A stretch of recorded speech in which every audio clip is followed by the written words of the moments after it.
Now I am versed with the knowledge and the words to explain things and to explain systems, and to explain how we participate in systems. So I know that my presence here and that of many of us who are not,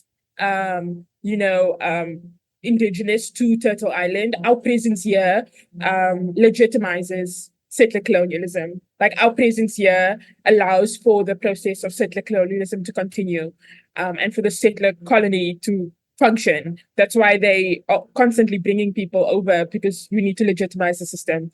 So understanding that makes everything very complicated, because at the same time, I know that my being here has allowed me to gain a Canadian passport and the ability to move and travel anywhere in the world because of this passport. An ability and a privilege that I could have never imagined having because of our refugee status. Like with refugee status, your movement is controlled. Like my sister had the opportunity to go to Germany for a year, but couldn't because of our refugee status. We couldn't get travel documents. It was very difficult to get travel documents. So our movement was very much confined to South Africa unless we wanted to forfeit our refugee status, and leave. But we had nowhere to leave to, right? And so by coming here, I've gained access to a Canadian passport. I've gained access to education. I'm able to go to school through provincial loans. In South Africa, the possibility of university was like very limited because that loan access was not there, right? And that financial support wasn't there. So I come here, I get my immigration status improves, quote unquote. I'm able to access education. I'm able to access work, to a degree that I wasn't able to access back home because of our refugee status. Um, at the same time, doing environmental work, I know that, and the foundation of my environmental work, like many people, is that Indigenous governance is the solution. My being here has allowed me to gain access in particular ways, but also knowing that my environmental work is grounded in the fact that Indigenous sovereignty is climate justice, is grounded in the fact that land back is climate justice, wherever. Like in South Africa, land back is climate justice. Across the continent, land back is climate justice. And here on Turtle Island, that's the foundation of how I understand environmental justice and climate justice. And so I think that I exist on this land knowing that I have the responsibility to do everything to be in solidarity with Indigenous peoples here and Black peoples here.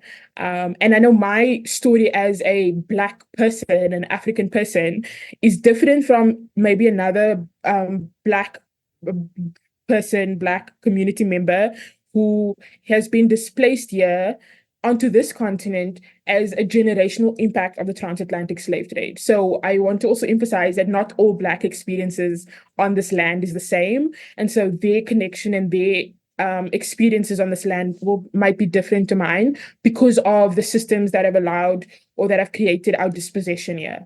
I still regard African people in the diaspora as displaced. We are displaced from the continent. I am a displaced person. And so I think that it comes with a greater responsibility to ensure that Black and Indigenous solidarity is always practiced and always in action. And I also know, fortunately, as someone who does know where in the African continent they are from, and might not be the case for many Africans that are displaced. They might not know exactly where they're from on the continent. I know that my time on this land is going to come to an end. And so I sit with that, knowing that there might be a time when I need to leave and return back home. And I welcome that because I do want to return back home.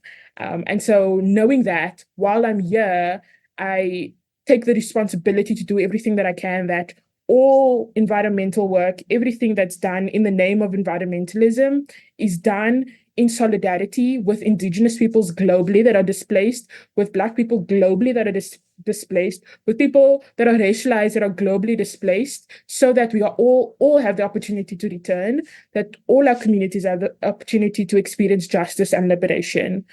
Because a lot of us, there's an illusion of choice in terms of displacement. Just like I explained, we came to Canada, and one might say that was a choice, and it was a choice. We knew that to us being able to come here provided us with I don't know, status that we would not have had back in SA, right? And so that to a degree was a choice, but that choice is blanketed in displacement, is blanketed in genocide, is blanketed in the history and legacy of colonialism. So, yeah. Yeah, I really appreciate those insights as well. And yeah, I think that's like a very powerful way to think about it because the question of choice.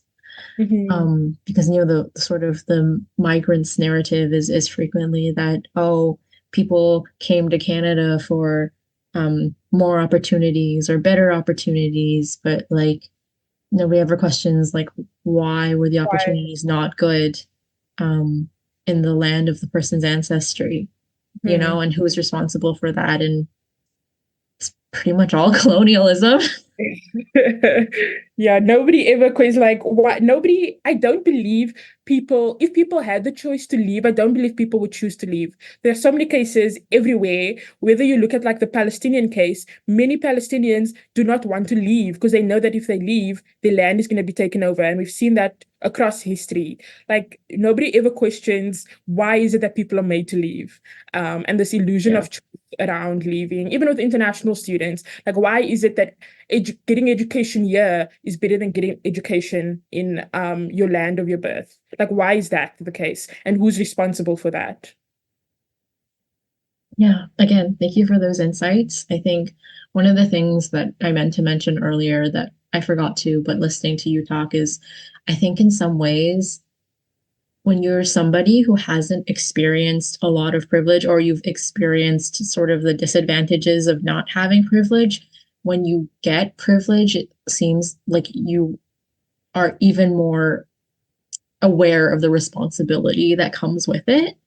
I Mhm. think is something that or like an insight that I've gotten from how you speak. As I move through the world, I'm impacted in various ways because of these systems, but also because I know directly what these systems do, I can work towards dismantling it. And I can work with really amazing people to do that. So